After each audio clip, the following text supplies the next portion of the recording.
Today's talk is called Healing is as Simple as Surgery. And reason being is there's two parts of it. Number one is healing is simple. It really is simple. But the problem is it's as simple as surgery, which means it's uncomfortable, it's non-desirable at times. It's something that makes you like cringe. Like, let's be honest, we don't get excited about, most people, normal people, don't get excited about having surgery. Like, no one wakes up in the morning and says, man, I'm ready to have surgery tomorrow. Like, I'm excited, I'm going to go under, and I'm going to have this pain when I come out. And this is like, I'm so excited about this. The reason we do it is because there's some value add to getting the surgery done. There's value add to getting healing. We put off surgery because we don't like pain, we don't like discomfort, we don't like the question marks, how it's going to hurt, all that stuff. Years ago, I had a surgery that I had to have. Okay? I had a deviated septum. My third time, the first two times, I messed it up wrestling with my brother and my friends. Okay? Doctor said, you have to stop this. We're doing it again. It's a must. And so I kept putting it off, kept putting it off, kept putting it off. Finally, I was like, we'll get it done. So in 2004, I decided, actually 2005, I'm going to get it done. But something came up that made me push it up and get it done, and schedule it out right away. I had a discussion with my wife that if she was really pushing me hard to get it done, at the same time, I wanted to go fly out to Pasadena to watch my Texas Longhorns beat the Michigan Wolverines in the 2005 Rose Bowl. So she said, if you want to go, that's fine, but you need to get your surgery done before you go. And so I moved it up. I scheduled, I changed it. I went out to the Rose Bowl on all kinds of Vikings. I was all kinds of, and I'm there, and we were excited and watching the game because there was a need that I had that helped me understand I've got to get this done. I need to get this done. And I want to get it done quickly because there was a benefit in store for me if I got the surgery done. Now the problem is that healing is as simple as surgery. This is a problem. It's a great problem. We know it's simple. We know it can be done. But it's not comfortable. And the reality is many of us have deep wounds. Some of them come from fights. James chapter 4 talks about how there are wars and fights that come among us. And he says, do they not come from pleasure that war in your members? You lust and do not have. You murder and covet and cannot obtain. You fight and war. So we've got wounds amongst us because there's been fights. Some fights within churches. Some fights within families. Some fights at work. Sometimes the wounds are due to sin. Our own choice of sin. Things that we've done in the past. Sometimes it comes from gossip. I can't tell you how many people that I know personally have been deeply wounded because of gossip. Because things that have been said about them, like wretched, filthy things that you could never imagine, that have been said about them that have deeply wounded them. That have made them feel like they don't belong in this place. They don't belong at a church. That God looks at them differently because the community looks at them differently. Some people have been wounded through abuse, physical, sexual, emotional, verbal. And an area that's close to my heart, because this was an area that wounded me, was wrong teaching. Wrong teaching can actually create wounds in our minds and in our hearts. Our series principle has been that wounds will shape your experience, your identity, and ultimately your ministry. Whether healed or unhealed, our wounds will shape our experience of God, of ourselves, of the world, of others. It'll shape our identity, how we see ourselves, who we are, and ultimately it plays a very significant role in shaping our ministry, which is what we'll talk about next week. Again, healing is simple, but it involves surgery. Wounds have led so many people to fall away from Christ. In the 3rd century, there was a bishop, his name was Cyprian. Okay? Saint Cyprian was a bishop of Carthage, and at the time of Cyprian, there was a major persecution that entered the church. So a lot of people left the church, and when they were coming back, they didn't this had never happened before on such a wide scale. So they're trying to figure out, what do we do with these people now? And the people are thinking where do we belong with Christ? Is Christ going to look at us still the same way? We've denied him. Listen to what St. Cyprian says. He says, I sympathize with you in your suffering and grief. Therefore, our brother, who having lapsed and fallen prostrate is literally fall down, face down on the ground. They've spiritually fallen down under the severity of the persecution, have inflicted a like pain on us by their wounds, inasmuch as they tear apart our bowels with them, to these the divine mercy is able to bring healing. He's saying these people have been wounded, and as a result of their wounds, we're also wounded. Wounds never happen in a vacuum. They affect the wounded person, and they affect those of us who love those wounded persons. In order to receive healing, a part of us has to finally give in and wave the white flag and break, and just understand that something has to change. And in Matthew chapter 9, which is what this whole section is all about, this whole series is all about, Matthew chapter 9, we have 6 stories of healing. Number 1, at the very beginning, in Matthew chapter 9, the first 4, 5, 6 verses, you have the story of a paralytic man. And the paralytic man had to come to a place where he understood he had no power. He had no power. His friends actually have to carry him to Christ. He had no power in order to do anything. Number 2, and you're not going to think of this as a healing story, but in my perspective it is. Matthew chapter 9, you also have Matthew the tax collector. Now, Matthew he's a tax collector. He was a rich guy. He had everything. But he didn't really. And so when Jesus calls him to follow him, if you will, in a sense, he finds healing by following Christ. The third one comes right afterwards. After St. Matthew starts walking with him, you have the story of this rich ruler, powerful ruler. Could do anything he wanted with his influence, with his authority. And he comes to Christ and he says, my daughter is dying, or is about to die. Come, heal her. He had to come to a place where he understood that his position meant nothing. His position would not bring healing. That being the CEO of the company meant nothing. That being a tenured professor at a university meant nothing. Okay? In the midst of this story, there's another miracle, a healing story, of a woman who I think is this woman's story jumps out to me more than the rest. This was a woman who had a flow of blood for 12 years. 12 years. Now, ladies, once a month is rough. 12 years without pause. Flow of blood. In those days, a woman, when she bled, she was seen as being unclean. She couldn't enter the temple. Affected her relationship with God. Society looked at her like she was filthy. And she certainly was not going to touch anyone, because then she would defile that person. This was in their understanding.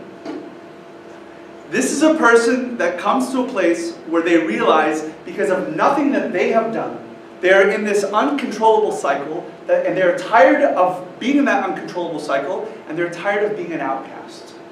They're tired, sick and tired of being away from the rest of the body. Then you have 2 blind men. And these 2 blind men, as Jesus is walking by, they start yelling out to him, Son of David, have mercy on us. Son of David, have mercy on us. And they realize there's no better way than the healer who's walking by. There's no better way. And sixth and finally, you have this mute and demon-possessed person who's brought before Christ. And what I can tell you is that a demon-possessed person, we can understand it, that this demon-possessed person that was mute was a person in our situation, a person that's like, has so much pride that they can't receive healing. They can't. And so this person perhaps got to a point where the pride prevented them from seeking healing. Wounds and pain are usually ignored. We run away. We don't like pain. We don't want to get hurt. And so it's so much easier to just ignore it, pretend like it's not there. Those of us who are married know that when you have a disagreement or a fight with your spouse, if you pretend the problem's not there, it doesn't go away. It's still there. It's the elephant in the room that no one wants to look at, no one wants to talk about. The problem's still there. But we can pretend. We can turn our back, looking over our shoulder, pretend like nothing's wrong. But avoiding it, ignoring it, pretending it's not there, running away, doesn't take away the hurt, does not take away the pain.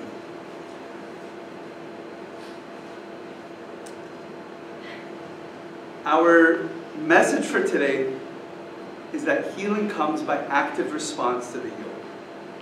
As was said during the discussion group, God doesn't just wave a magic wand and you're healed. There has to be an active response. It's not just like we say, okay, God, heal me and I'm good. There has to be an active part that I'm involved with in order for there to be healing. Now, the good news, St. John Chrysostom tells us, this is simple. This is a piece of cake, kind of. Listen to what he says. For to cure the body when disease is not an easy matter to everyone, but to cure sick souls eats to all. Now, the sickness of the body requires medicines, money for its healing. The healing of the soul is a thing that is easy to procure and it's devoid of expense. In other words, you gotta have money and the right meds and the right doctor to get physically better. But spiritual healing, it's free. It's costing you nothing. Guys, I'm not trying to sell you anything. Jesus wasn't saying, let me sell you the best thing. He's like, I'm giving it away. Take this. It's yours. Healing, he says, it's devoid of expense. The nature of the flesh is with much labor delivered from those wounds which are troublesome. Very often the knife must be applied, medicines are bitter, but with respect to the soul, there's nothing of this kind. It suffices only to exercise the will and the desire, and all things are accomplished. Spiritual wounds are easy to heal. Easy. Simple. Most of the time,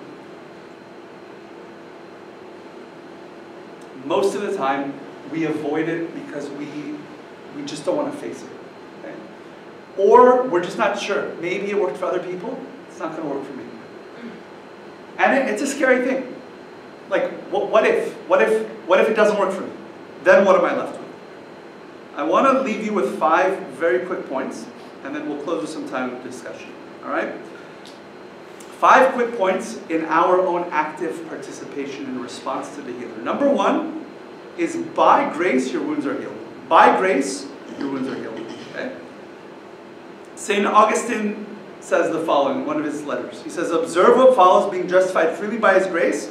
It is not therefore by the law, nor is it by their own will that they're justified, but they are justified freely by his grace. Not that it's wrong without our will, but our will is by the law shown to be weak, that grace may heal its infirmity, and that our healed will may fulfill the law. He's saying that healing isn't coming by your will, it's coming by the grace, but your will has to participate. Has to. It doesn't happen without us exerting some effort so that God's grace can work in our lives.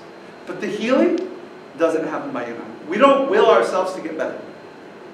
Okay? So number one is by grace our wounds are healed. Saint Gregory Nazianzen, who's if y'all know the second Divine Liturgy that we pray, okay? And he was also a bishop who lived in the 4th century. He was best friends with Saint Basil the Great. Also, I'm going to continue to repeat these names until they stick with us. He says the following. He says, if you receive all the word, you will bring therewith upon your own soul all the healing powers of Christ, with which separately these individuals were healed. There's 2 key words up there. It says number one, if. He doesn't say when. And number 2, receive. Receiving is something that we have to open our hands so that He can work. But it's not implied that it must.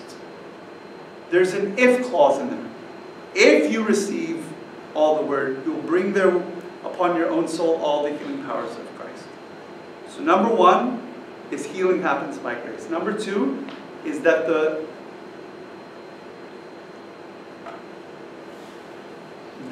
important significance of faith cannot, we have to have faith, okay? Now when we think of faith, we oftentimes think about what we think. Faith is what we understand about something, or just simply trusting in God. Now, those 2 are part of faith. Faith is what we believe, but it's also what we do. Okay? So that's why people talk about taking a leap of faith. There's something that you are willing to do that sticks out as an expression of what you believe. And in the 6 healing stories, there was something that was done by each and every one of those people that stood out as an expression of what they believed about the healer. So the paralytic man, he could have said to his friends, I'm not going. What are you doing? But in expression of his faith, he submitted his will and allowed them to take him. Matthew, follow me. He got up, left everything, walked with him. The ruler, act of faith. He got up, this powerful man, said, I'm leaving all this stuff, all my position, all my authority, all my everything, and I'm going to Jesus. Then this woman, the ultimate expression of faith, she said, I don't care my condition and what people will think about me, I'm going to receive you. And ultimately, the blind man who cried out and the demon-possessed who was brought, an expression of faith. An expression of faith was there.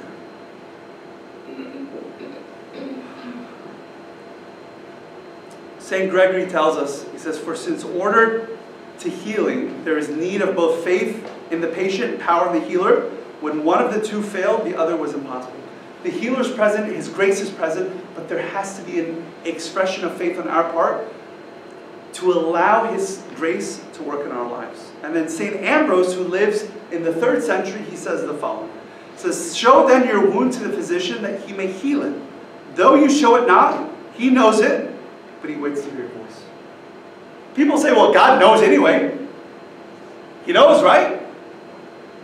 But he's saying, have an expression of faith. Let him hear it from you. Let him see it from you. Do away your scars by tears. Thus did that woman in the gospel and wiped out the stench of her sin. Thus did she wash away her fault, that when washing the feet of Jesus with her tears. Faith requires action. Number 3, be willing to heighten your pain threshold. Okay? Someone said it, we don't like pain, but we've got to be willing to be a little bit uncomfortable. Okay? For there to be healing, there has to be a dealing with the pain. Stop avoiding it. Stop running away from it. Go to the place of pain and be willing to meet Christ there. Romans chapter 8 verse 18 says, I consider that the suffering of this present time are not worthy to be compared with the glory which will reveal in us. We have to be willing to heighten our pain threshold and know that it's uncomfortable. It's uncomfortable. There are certain things that we look at in our lives. Listen, one of the main reasons a lot of people don't sit by themselves is because they're uncomfortable with what they're going to see. We are. Sometimes you're sitting there and a thought comes to mind. Like, It's not comfortable. That's the place we got to go. That's the place we have to be willing to meet Christ at. Is the place where there's a bit of discomfort. A place where there's a little bit of pain. Number 4. Be open to how God can use events in your life to heal. Okay? Be open to how God can, not will, God can use events to heal. In Romans chapter 8, verse 28, and we know that all things work together for good for those who love God and are called according to His purpose, for whom He foreknew, He predestined to be conformed. All things work together for good, not just the good, but the bad. He didn't say, it's not that it will, but it can. What he's saying here is we know that all things work together for good for those who love God. Okay, so there can be some good events in your life, and there can be some horrible events in your life, and all of those things can work for good, assuming that you love God and are called according to His purpose. Got to tell you, one of the things that God has, that I've allowed God to use in my life, and I've invited Him to use in my life, is a ministry for those who are really hurting, spiritually and emotionally, especially around terminal illness and death. And in those, because it played such a pivotal role in the way my life was shaped, ultimately, and my experience of God, and my identity, ultimately, it impacted my ministry as well. And every time I'm in one of those places, it also, God is speaking to me. Every time I go to a funeral, for someone that I really had a close relationship, I'm reminded of Psalm 90, verse 12. Teach a man to number his days that he may gain a heart of wisdom. So all these events in my life are reminding me that I am passing through this world. This is a transition. Okay? So all things can work for good for those who love God. Or will work for good for those who love God. Okay? So be open to how God can use events to help heal. If you're on tough times, guys, you look around and say, where can I see God in the midst of this? And if things are unbelievably, just mind-blowingly good, look and say, where is God in this moment? And where can He heal me, both in the bad times and in the good times? Number 5, and finally, we've got to be willing to get on a health plan. If you had a heart attack, your doctor said you need to exercise, and you gotta stop going out for ribs, and you gotta stop having midnight snacks of buftik. Okay? You're going to do it, unless if you want to have another heart attack, right? We've got to be willing to get on a health plan. Spiritually speaking, I think a lot of us are some of the most spiritually unhealthy people only because we're not on a spiritual health plan. That's it. It's not rocket science. Simple. But we've got to be willing to take the step and get better. Someone said it. It's not a one-time conversion, okay? It starts with one step. The healer begins to work in our lives. But we want to continue to get better. We've got some people here that exercise, okay? Those who exercise, they have a plan. They have a plan. They want to get healthier. They want to feel better about themselves. They want to live a little bit longer. They want to be able to interact with their children as they get older. They want to be able to keep a sound mind so they can contribute to society more. And so those of us who exercise and eat healthy, or try to at least, most of the time, we do so because we have a goal in mind. But we put ourselves on a health plan. If we want God's healing grace, which began to work in us years ago, to continue the process of healing, we've got to be on a health plan. Saint Cyprian, the same bishop who was dealing with these people who had left the church and who had denied Christ and were coming back, and he says, we're wounded, we're hurting for these people, we sympathize with these people. He now turns and says, these people are coming back. What are we going to do with them? Listen to what he says. Start with the red. He says, with unanimity and concord, we we maintain a healthful plan for soothing and healing the wounds of the lapsed, intending to deal very fully with all, and by the Lord's mercy, we shall begin to assemble together. So we come together, assembling together, to receive healing. So we should have as a community a health plan, but then individually or personally, we also need to have something personal, because there's no one size fits all. So there may be a general rule, spiritual rule that we have as a community, but then individually, it needs to be custom made. And so one of the very important things for your health plan is to have a spiritual canon, a spiritual rule of life. In Arabic, they call it Qanun Rohi, right? It's the idea that you have a canon, a rule in your life that's helping you grow spiritually. A few years ago, I met this pastor in Queens, and he had invited me to come to his church because he was having this conference for 300 pastors from all over the world. New Zealand, South America, Africa, Europe, all of them. And he says, I need you present. I want you to be present at this talk that I'm giving.